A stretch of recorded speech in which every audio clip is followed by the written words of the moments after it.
আগাছা আর আবর্জনায় ভরা স্তম্ভের চারপাশ দেখে মনেই হয় না যে এটি মুক্তিযুদ্ধের স্মৃতিস্তম্ভ। এখন এটি পড়ে আছে জরাজীর্ণ অবস্থায়। পরিস্থিতি এমন যে মুক্তিযোদ্ধারাও এখন আর চান না এই স্মৃতিস্তম্ভ। কুষ্টিয়ার কুমারখালীর পান্টি মাধ্যমিক বিদ্যালয় এলাকায় 2018-19 অর্থ বছরে প্রায় 33 লাখ টাকা ব্যয়ে একটি মুক্তিযুদ্ধের স্মৃতিস্তম্ভ এবং 55 লাখ টাকা ব্যয়ে এক মুক্তিযুদ্ধ জাদুঘর নির্মাণ করে উপজেলা প্রকৌশলী কার্যালয় এলজিইডি। তবে নির্মাণের এত বছরেও জনসাধারণের জন্য উন্মুক্ত করা হয়নি মহান মুক্তিযুদ্ধের স্মৃতিগাথা এই দুই স্থাপনা। এখনও প্রবেশপথে ঝুলছে তালা। এরই মধ্যে ভবনে দেখা দিয়েছে ফাটল, চুরি হয়ে গেছে দরজা, জানালার গ্লাস, গ্রিল, বৈদ্যুতিক সামগ্রী সহ অন্যান্য মালামাল। অযত্ন, অবহেলা আর নোংরা পরিবেশে জন্মেছে আগাছা। রাতে বসে নিয়মিত মাদকের আড্ডা। এতে ক্ষুব্ধ স্থানীয়রা।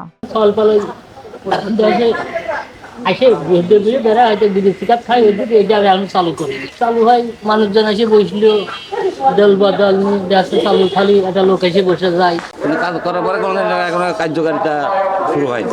ভিতরে খুব সাজগোজ করেছিল, কিন্তু সেগুলো নাই তো, পোলা মানে ভেঙে চলে জিনিসপাতি বেরিয়েছিল, নলবদল ছিল, যাই ছিল ভেঙে টেঙে ফেলেছে ছেলে পেলে। 7-8 বছর পরে আছে, এখন যে ছেলে পেলে আড্ডা যায়। একই অর্থ বছরে কুমারখালীর সদকি ইউনিয়নের ঘাসখাল এবং যদুবয়রা ইউনিয়নের বড়ইচালা এলাকায় নির্মাণ করা হয় মুক্তিযুদ্ধের স্মৃতিস্তম্ভ। সেখানেও একই চিত্র। অযত্ন আর অবহেলায় এসব স্থান এখন যেন আগাছা, নোংরা আর ময়লার ভাগাড়। পরিষ্কার পরিচ্ছন্ন থাকা তো অবশ্যই দরকার। এখানে তো এখন ঢোকাই যায় না। আগে তো বিভিন্ন জায়গা থেকে লোকও দেখতে আসছে, এখন তো কেউ আসেও না নোংরা কারণে। নোংরা পরিষ্কার না করলে নোংরা তো হবেই। কেউ পরিষ্কার করতেও আসে না, দেখতেও তো আসে না। ঘরে তালা মারা রয়েছেই। জানা গেছে 1971 সালের কুমারখালীর বড়ইচালা এলাকায় 31 অক্টোবর পাক হানাদার বাহিনীর সঙ্গে মুক্তিকামী বাঙালিদের সম্মুখ যুদ্ধ সংঘটিত হয়। এরপর একে একে ঘাসখাল, করিমপুর, প্রতাপপুর, আশা, রংশীতলা, হাতিরসাঁকো ও কুমারখালী শহরে পাকিস্তানি হানাদার বাহিনীর সঙ্গে সম্মুখ যুদ্ধ শেষে 8 ডিসেম্বর এই উপজেলা হানাদার মুক্ত হয়। এসব স্থানের মধ্যে 4টি স্থানে মুক্তিযুদ্ধের স্মৃতিস্তম্ভ এবং আরও 4টি স্থানে মুক্তিযুদ্ধের স্মৃতি জাদুঘর নির্মাণ করা হয়েছিল। 7ই ডিসেম্বর কুমারখালীতে প্রথম আক্রমণ। এই আক্রমণটা হয় কুমারখালী কুন্দুপাড়াতে। এখানে ফিরোজ বাহিনীর নাম করে বড় একটা ক্যাম্প ছিল। আর শহরের ভিতর যে ক্যাম্প করা ছিল, প্রায় 4-5টা ক্যাম্প ছিল পৌরসভার এই হাই রোডের পাশে। এই ক্যাম্প করা সব কুষ্টিয়াতে চলে যায়, কুষ্টিয়ার সাথে সংগঠিত জড়ো করে নির্দেশে। আর ফিরোজ বাহিনী শুধু থেকে দেয় কুমারখালী। এখানে প্রায় 2.5 ঘন্টা যুদ্ধ আছে। নৈতিকতার বিষয়, মাদকের আড্ডা কেন হবে, কিন্তু সেটা এইভাবে স্থবির হয়ে পড়ে থাকবে, এটা আমরা কখনো আশা করি। দ্রুত পরিষ্কার এবং সুন্দর পরিবেশে থাকা উচিত। দায়িত্ব তো সবাই থাকে, প্রশাসনের থাকে, মুক্তিযোদ্ধাদেরও থাকে।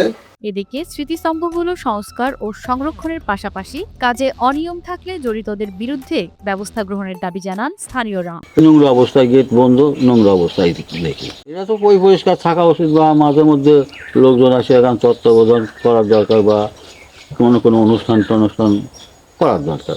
নোংরা এবং পরিত্যক্ত অবস্থায় পড়ে আছে।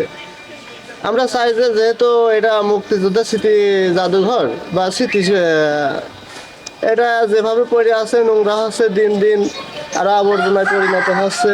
আর এই জন্যই চাই যে যেহেতু মুক্তিযোদ্ধা স্মৃতি বা স্মৃতি জাদুঘর, এটা অতি দ্রুত প্রশাসনের আওতায় আসুক বা জারি হোক, নজরদারিতে এটা আবার সুরক্ষিত হোক। আর নিজেদের ব্যর্থতা স্বীকার করে সংস্কার ও সংরক্ষণের আশ্বাস দিলেন প্রশাসনের কর্মকর্তারা।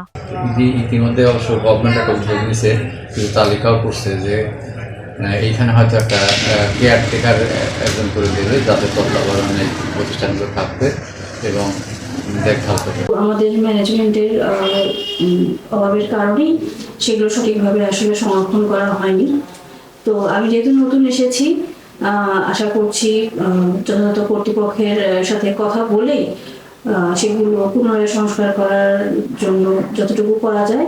মহান মুক্তিযুদ্ধের স্মৃতিগাথা এসব স্মৃতিস্তম্ভ ও জাদুঘর দ্রুতই সংস্কার ও রক্ষণাবেক্ষণ করা না গেলে মুক্তিযুদ্ধের ইতিহাস ও শহীদদের আত্মত্যাগের কথা নতুন প্রজন্মের কাছে অজানাই থেকে যাবে বলে মনে করছেন স্থানীয়রা।